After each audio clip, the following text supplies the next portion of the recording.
저는 이번에 여행을 가려고 애들이랑 얘기를 하던 중에 어딜 갈까 얘기를 하다가 태국을 갈까 방콕을 갈까 오, 우리가 회의를 한 적이 있었거든요. 나 한 번도 안 가봤는데 거기. 근데 방콕이 더 낫지 않냐? 태국이랑 방콕이랑 같은 거예요.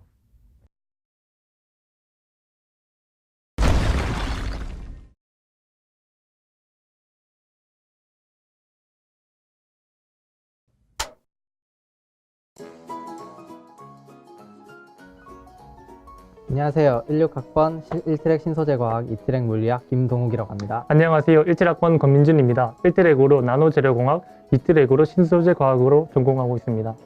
안녕하세요. 저는 1트랙 신소재, 2트랙 환경을 전공하고 있는 16학번 김보경입니다. 안녕하세요. 저는 1트랙 화학공학과 2트랙 나노재료공학을 전공하고 있는 17학번 백성길이라고 합니다.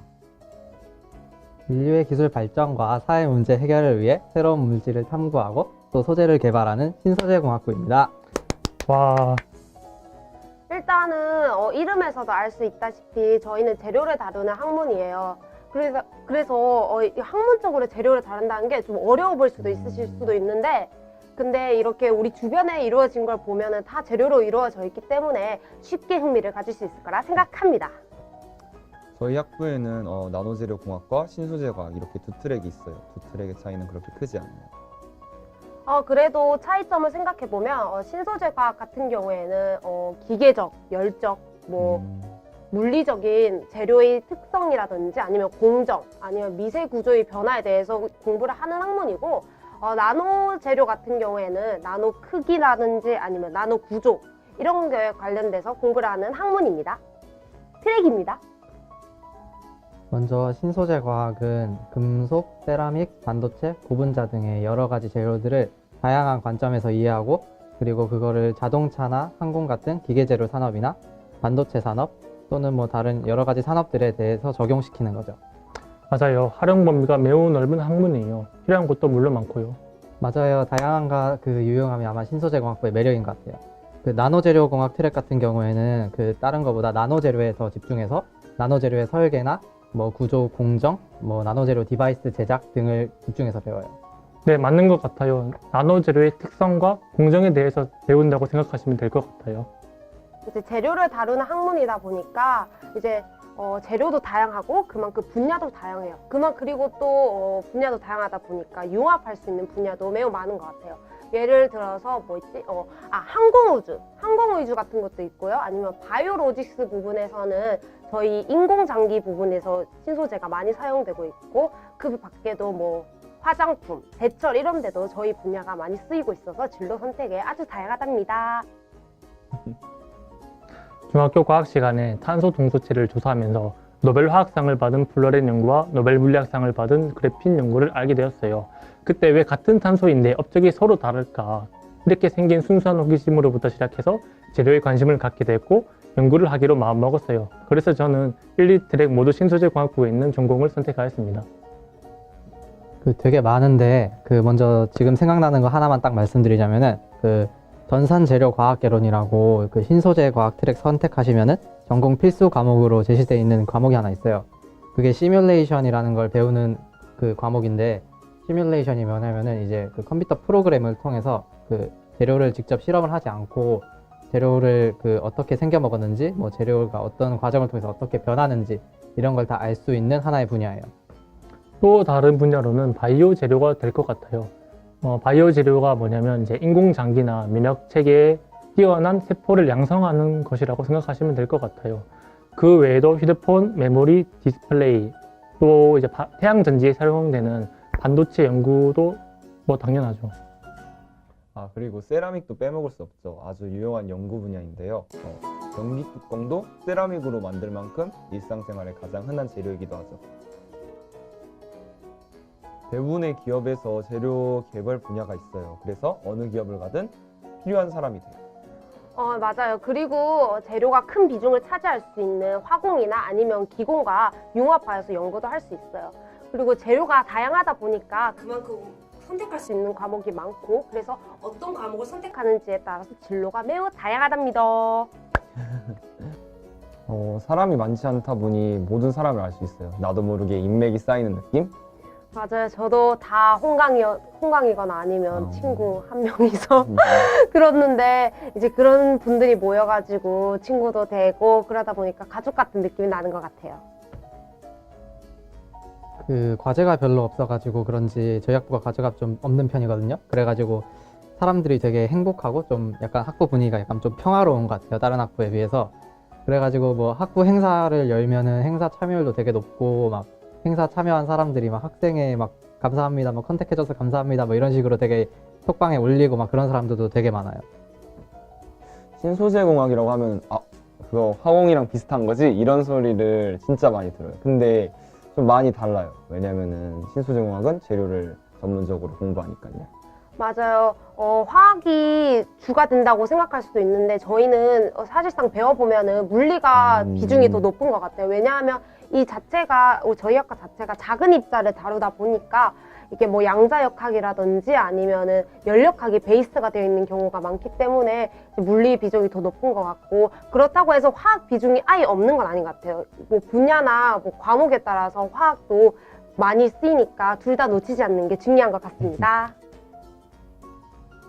신소재 학문들이 좀 새롭고 신기하긴 하겠지만 너무 어려울 것 같다는 생각은 말아주세요.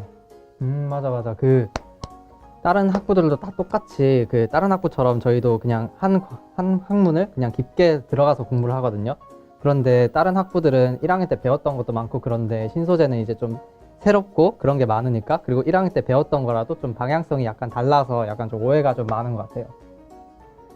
신소재는 워낙 분야가 다양하고 그만큼 과목들도 되게 다양한 게 많이 있기 때문에 자신의 진로에 맞게 자신이 적절하게 선택해서 듣는 것이 제일 중요할 것 같아요.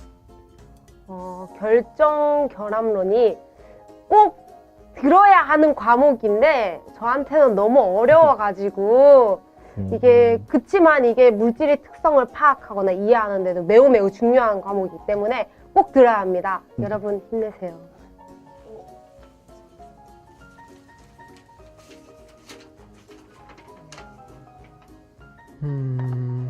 먼저 진로에 대한 거 먼저 답변해 드릴게요. 그 신소재공학부는 워낙 그 분야가 다양하다고 말씀드렸잖아요. 그래가지고 진로도 꽤 취업 같은 것도 꽤 다양한 곳 할 수 있어요. 그래서 연구소 같은 경우에는 재료 연구소가 있고요. 그리고 기업 같은 경우에는 아마 아시는 기업 거의 대부분에서 뽑을 거예요. 삼성 SDI, 뭐 LG화학, 롯데첨단소재 등 뭐 대기업 여러 군데서 많이 뽑고요. 그리고 또 뭐 그 자기 전공을 살려서 뭐 금속 기술자가 될 수도 있고요. 뭐 진로는 굉장히 다양합니다. 그리고 밑에 거 이거는 네가 들었다. 제가요? 신소재공학부는 이제 기본적으로 물리가 베이스고 분야나 이제 재료에 따라서 화학, 생명이 일부 결합합니다.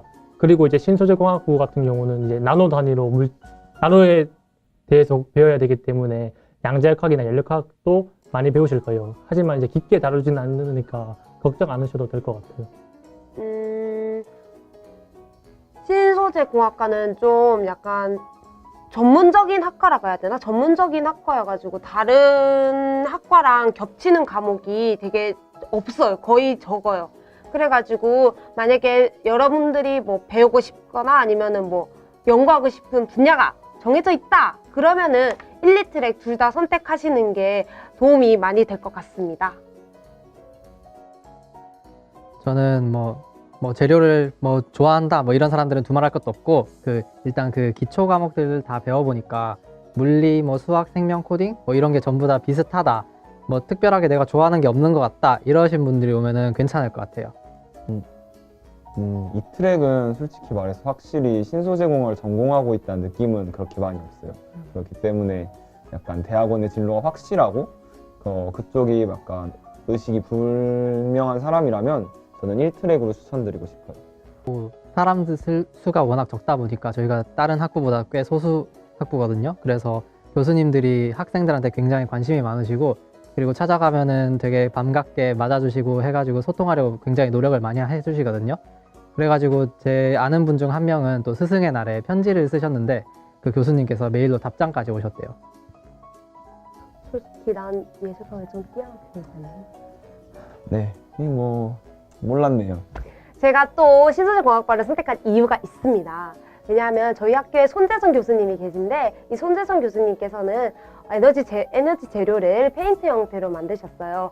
그 만드심을 통해서 손재성 교수님이 큰 비전이 뭐냐면 이런 공학과 예술을 융합하는 것이 손재성 교수님의 큰 비전이라고 합니다. 너무 멋있는 것 같아요. 이건 누구나 이렇게 생각하실 것 같긴 한데 제 생각에는 그 재료 연구가 필요하지 않은 때는 없는 것 같아요. 왜냐하면 모든 산업이든 어떤 산업이든 간에 그 연구 트렌드가 아무리 바뀐다고 해도 기본적인 지식은 재료 연구에서 출발하기 때문에 맞아요. 한번 예를 들어서 생각해보면 인공지능 AI 분야가 든다고 생각해봐요. 그러면 타 재료에 대해서는 당연히 주춤할 수밖에 없지만 그 메모리 지능을 구현하는 재료는 다시 뜰 수밖에 없거든요.